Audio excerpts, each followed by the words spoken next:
meditative way. Get into the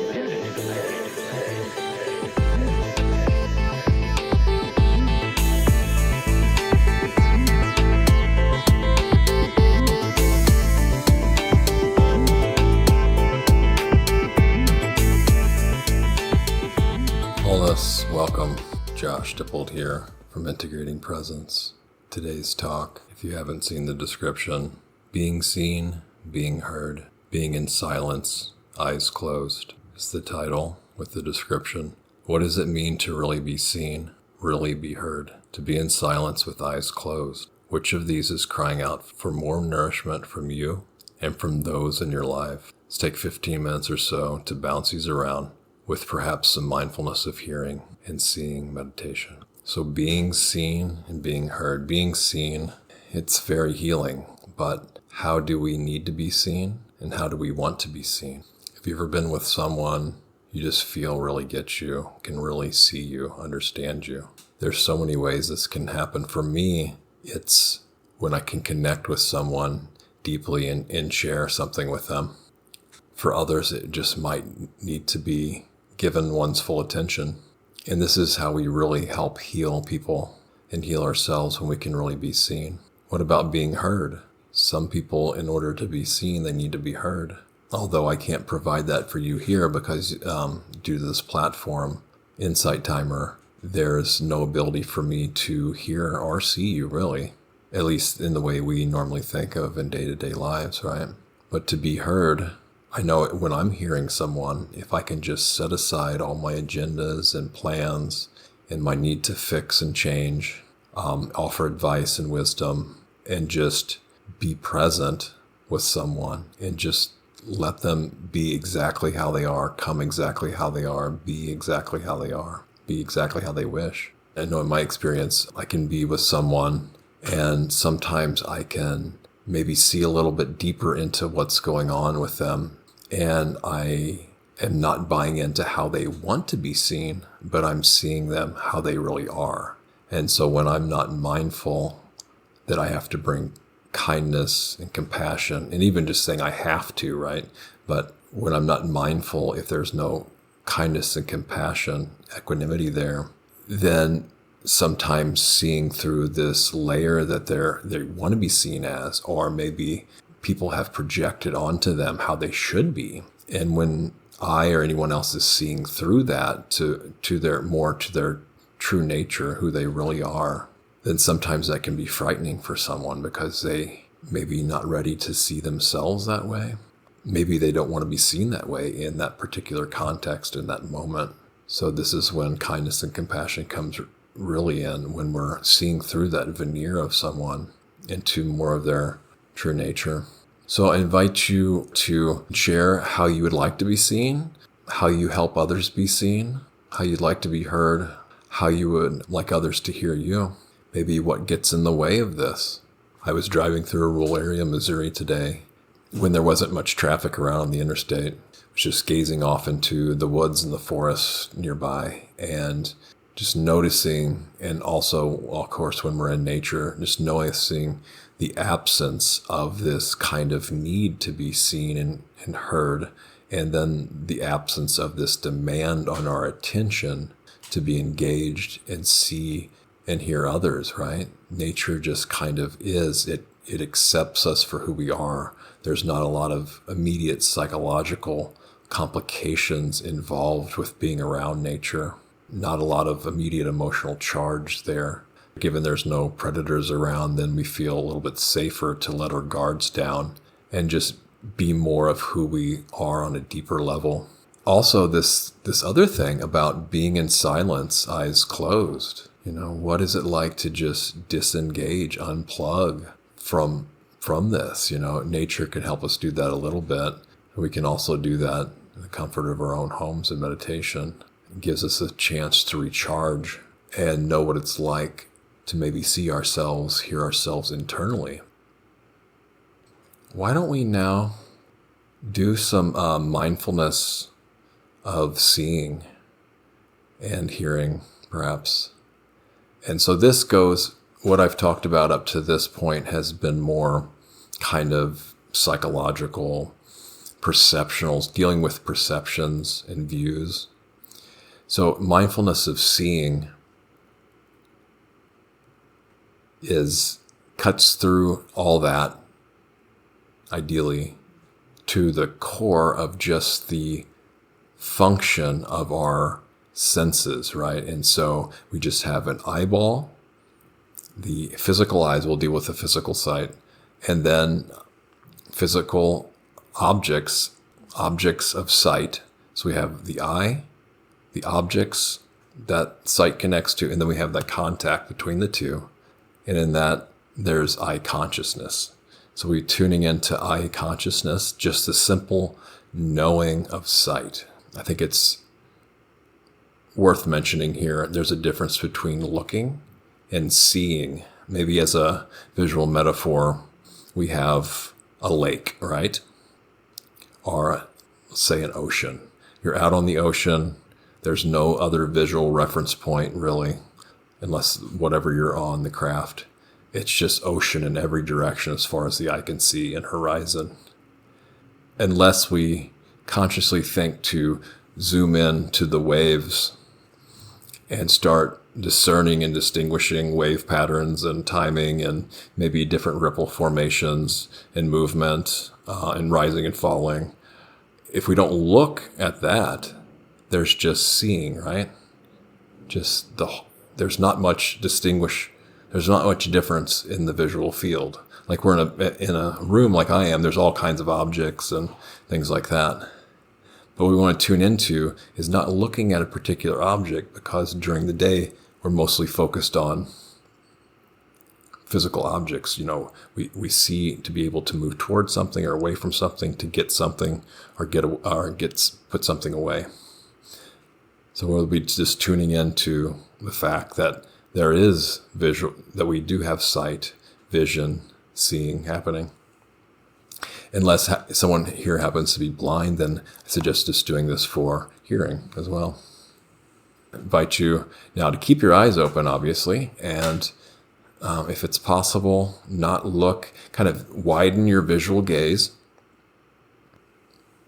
out and just notice that seeing is happening.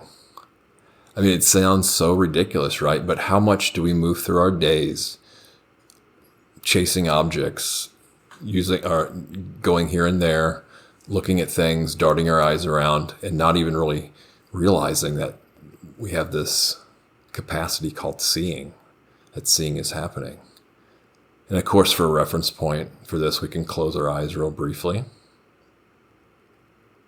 Notice how that's different from when the eyelids are open. I'm going to spend a few moments here in silence, and we'll focus on just knowing this beautiful gift of sight. No particular objects. If it helps to become more grounded and immediate, perhaps we can imagine ourselves breathing in and out of the physical eyeballs.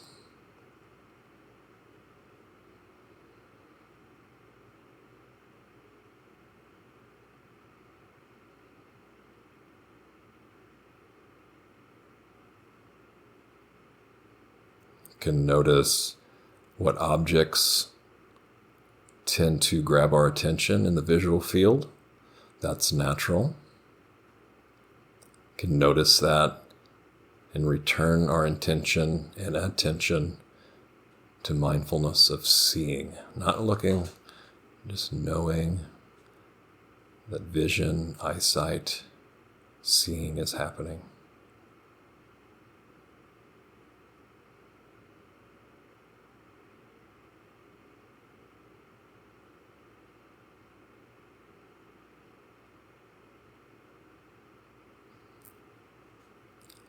And we might think, well, what's the connection of mindfulness of seeing to being seen? Well, if I had to guess on that answer, I would say that there's really, unless you talk about mind consciousness, this eye consciousness that we're participating in here, knowing, seeing, happening, that's kind of like the underlying layer of all of our visual interactions.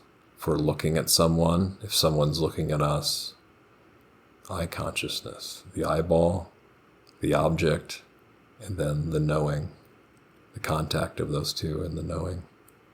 A lot of times we're not even aware of that. Okay, so real briefly here, let's switch to mindfulness of hearing. Now this becomes really obvious when we close our eyes, especially if there's sounds around. So we know we have an ear and all the ear apparatuses going on, a physical ear, and then the object that we're hearing, the sound, and then the knowing of the sound. So we can tune into what sounds we have in the room right now once I stop talking, or wherever you're at. So for me, I can hear very faint, muffled sounds of the neighbors, hear my computer fan kicking on because of the video. Of course, you all can hear my voice. So those are the objects of sound. Now, can we be aware that we can have this function, this capacity of just hearing? So we can tune out the details or specific discernment of what we're hearing, or what it's like, or what I don't want to hear, what I do want to hear, and just focus on hearing is happening. Actually, that's hearing. Now, what this is about is listening, right? Actually, I take that back again. Listening is something specific. Hearing is the overall general quality, my bad. So notice that this sense of hearing, knowing it, not what we're hearing, but the fact that we are hearing.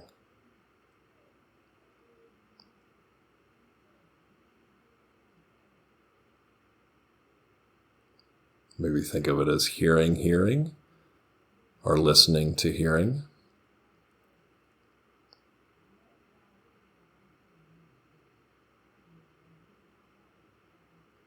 Maybe notice, now going away from that back to the objects, how near and far they might be, their intensity level. And then we can return to knowing hearing. And another part of this is silence as well. So listening to silence.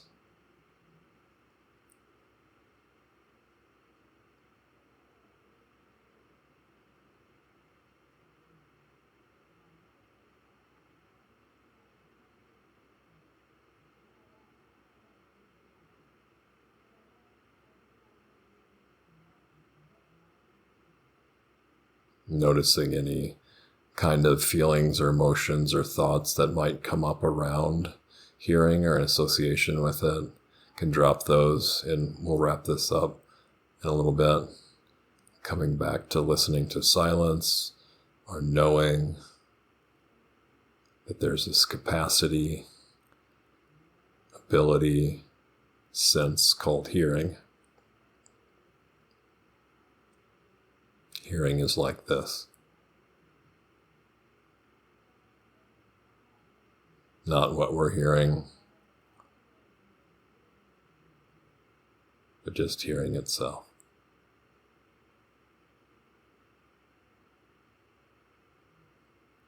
Okay. And again, I guess we're over here. So we can address really briefly sitting in silence. Eyes closed. So I guess we can just wrap it up with just a few moments of silence.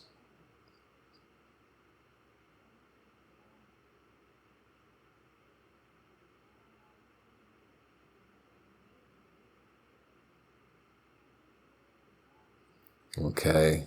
I wish you all ideal and optimal ways, means, and methods to see others and to be seen, to hear others and be heard, and the optimal, ideal meditation in silence, eyes closed.